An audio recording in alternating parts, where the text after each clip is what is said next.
In 2003, Tower Records and hundreds of distribution companies all around the world filed for bankruptcy, and therefore a large amount of music catalogs fell between the cracks and was lost forever.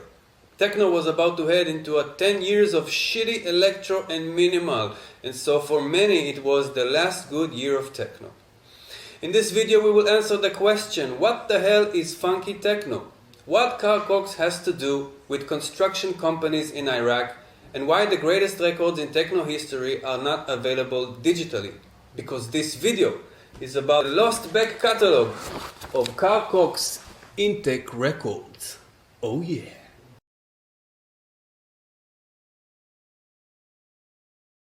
In 1997, Carl Cox was the most popular DJ on earth. It's been the second year that he's ranked at number 1 in DJ Mag's Top 100 DJs list.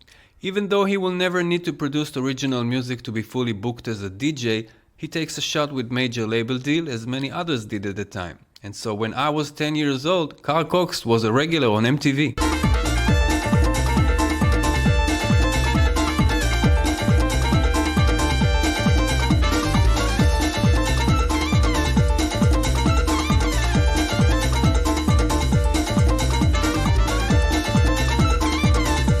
Two studio albums by Carl Cox were released in the 90s, At the End of the Cliché from 1995 and Future 2000 from 1999. Cox's success as a touring DJ and DJ Mix album's bestseller was far away from his success as a music producer.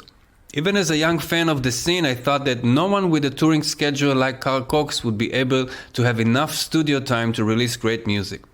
But only a high-profile techno star like him gets the best demos and promos on God's green earth. So even though we don't expect him much as a producer, there's no reason why he won't operate a great record label dedicated to other people's music. I had been trying to run my own label for years, he says.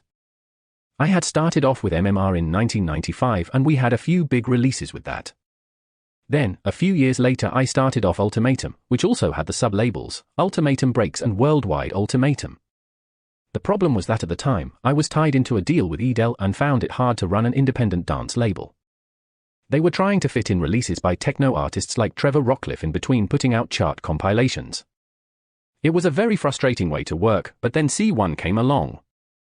We decided to set up an international techno label for which Intec is short for. Cox's right hand in founding and managing Intec was DJ C1, a funky techno DJ from the UK, according to Discogs, that completely disappeared from the scene after Intec's closing. There's not much info about C1, and even his real name was a challenge to find. I've found an old interview in French with Brian Zenz where he mentions C1's first name, that is Sirwan. When googling DJ C1 Sirwan, you get this old article. And when you google Sirwan Rahman, you are introduced to a chairman in Renoir Group. But as soon as I've learned that it's a construction company in Iraq, I realized that I've googled enough from my Israeli computer for a day and I got a bit paranoid. Intec Records operated in the sweet spot years of tribal and funky techno, 1999 till 2005. For those who hate minimal techno and electro house, those were the last good years of techno before it went so white and Canadian German that it will be a crime against Donna Summer. It took 20 years for techno to go back to how it sounded when I was 16 years old. And now that there's a breath of fresh air in Europe's techno, it's time to get back to the first records I ever bought.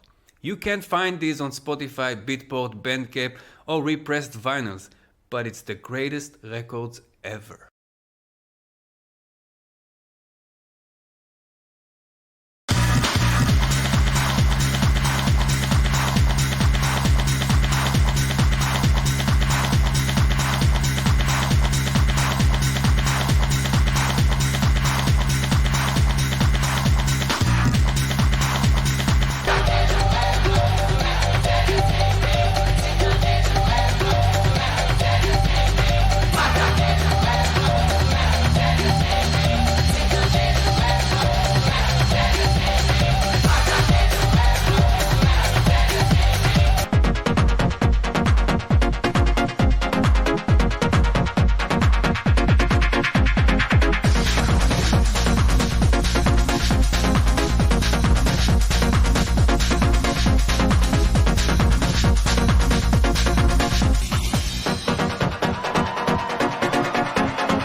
Out of the many great talents of the label, Brian Zentz was the first and only artist in Intec to release a studio album.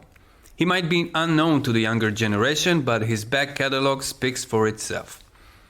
Brian first made his name in Richie Houghton and John Aquaviva's Definitive record label, and later on became a regular on Bush, Tronic, Zinc, and many more other record labels, under one of his 10 different artist names over the years. Seven Breath by Zentz was his only album, and so it is a terrible shame that you can't find it digitally.